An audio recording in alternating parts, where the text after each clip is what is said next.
Things off in Stilfontein, where there's been slow progress in the process to bring illegal miners to surface from a disused mine shaft. At least 30 of them resurfaced this week as mine rescue experts assessed underground footage to determine if they can go down there. Police Minister Ziniko Mhlaba returned to the northwest mining town yesterday, where he met with some of them. He acknowledged that things were more difficult than they initially thought. Newzroom Afrika's Ziniko Mhlaba has been closely monitoring developments for the past few weeks, in fact, and joins us live now with some of those details. Ziniko, this is really going to be, I suppose, an interesting week as we get into the week coming, right? Around what are the steps that police are going to be taking now that there has been some sort of assessment by experts as to how things actually look underground in that mine?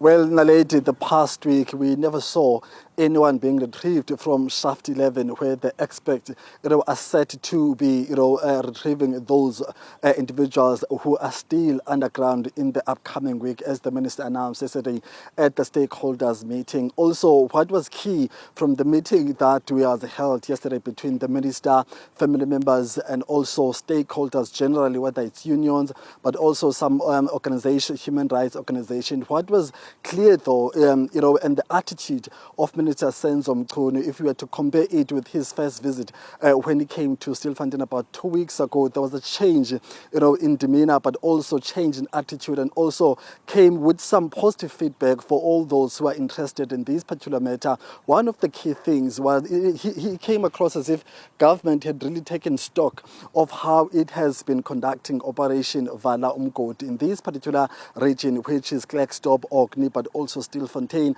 And of course, also the minister, admitted that there were some errors, which were overlooked, when this particular concept of Operation Vala was conceptualized initially by its founders. But also he took some time to really, take all those who were present at that meeting into confidence in terms of why was Operation Vala started in the first place. What was the reason? So let's take a look. Let's take a listen to this particular bite where Minister Ziniko Mhlaba is giving context and background about Operation Vala and the purpose of its formation in late November 2023. The government of the Republic of South Africa identified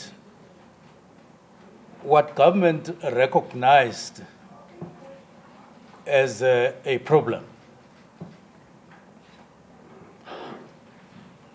This came in the form of illegal mining, in other words, mining, but by people who do not necessarily have licenses to mine, mining by people, in the majority of cases, who come from outside South Africa illegally. In other words, by people who are not supposed to be in South Africa.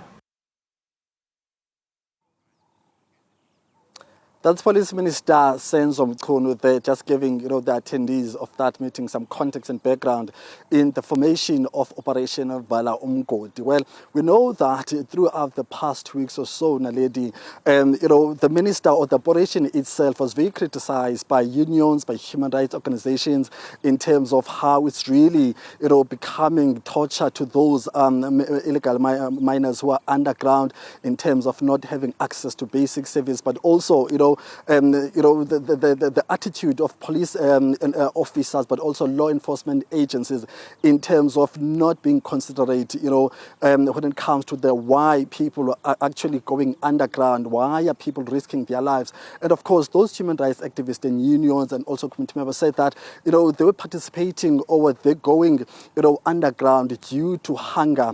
And of course, yesterday, Minister Ziniko Mhlaba gave, a sense of the fact that government government really acknowledges those points, acknowledges those comments in terms of what is it that is really driving these people underground, what is it that is attracting them to illegal mining here in Stilfontein. So let's take a listen to this bite by Minister Ziniko Mhlaba, where he's really talking about the failures which were committed by those who were founding Operation Vala when it started last year.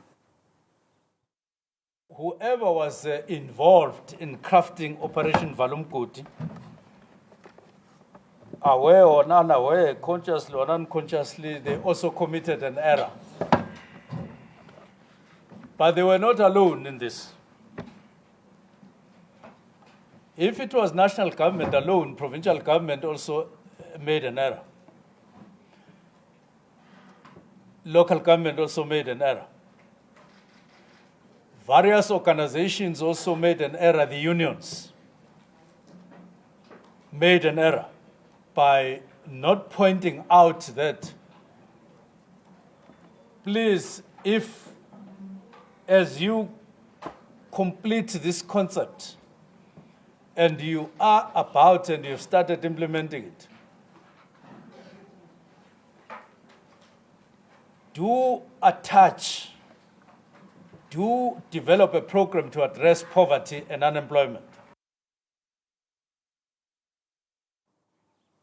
So those are some reflections which are seemingly made or have been made by government over the past 3 weeks, following Minister Mkhono's first visit here in Stilfontein. So in the next coming hours, this particular morning, Naledi will be then exploring the decisions government has taken, but also, engaging some reactions of committee members, towards those decisions which are announced by Minister Ziniko Mhlaba. Yeah, just before I let you go, Ziniko, of course, just as we wrap up the week, right, there's been a lot of contention around the view of the community of Stilfontein towards this operation from their own end, some of them saying that they would really want to see some aid going down to those miners, many of them even going down themselves. What's the sense at the moment, though, from the community, especially when we started to see this week, even a 14-year-old come to the surface. So some miners also involved in illegal mining in that community. What's the community's sense around that issue? So on those two issues, the issue of the miners, but the issue of the food, let me start with the issue of the food, Naledi. Well, what has been the government's stance on that particular issue, whether people should be able, or whether the people underground should have access to food and water and other necessities? Well, government has been stating that, well, an operational decision has been taken on that particular matter, and therefore there's nothing much that can be entertained in terms of conversations or giving reasons why that decision has been taken. And it has not been clear what exactly is that decision, whether it is the decision of not allowing people to take food to those who are underground, or maybe there's a time frame or there's a certain period in which food will be allowed to go underground. So the official position of government has been that we've taken an operational decision, and that is why we are not seeing people going or taking food underground. So that's as far as how government has explained that issue. When it comes to the issues of miners, yes, indeed, you remember that last Sunday at midnight, we tipped as journalists that there were about 14 illegal miners who had resurfaced the shaft 10, which is one of the interesting shafts here in this particular operation. And of course, on our arrival, we did see those 14 illegal miners being paraded, being arrested by police. But also, as we started engaging with them, asking them questions, we're told that, well, there is a miner who can't really be interviewed by journalists, and it was alleged at the time that he was 14. But since then, no one has said we have verified conclusively that the gentleman who was said to be 14-year-old at that time is indeed 14-year-old. And reason behind that challenge was the fact that those people who are coming out onto the ground or to the surface do not carry identity documents with them. So it becomes very difficult for authorities to really verify somebody's age. However, we've moved to during the week, where about Wednesday, then it was discovered there were it was announced by the Department of Social Development here in the Northwest Province that they were dealing with about 19 illegal miners who were deemed as minors. However, that number was contested, was rebutted by other stakeholders in this particular province, saying that investigations had been done to all the people who have been arrested by a relevant department. So in this case, we've got the Department of Justice, we've got the Department of Health, we've got the Department of Social Development, and of course, each and every one of those departments has a specific role they play. And of course, according to the Department of Health, they said that as far as their investigations are concerned and their tests, they have identified only 14 people who are likely to be minors. So that's where we are now in terms of those two matters. Yeah.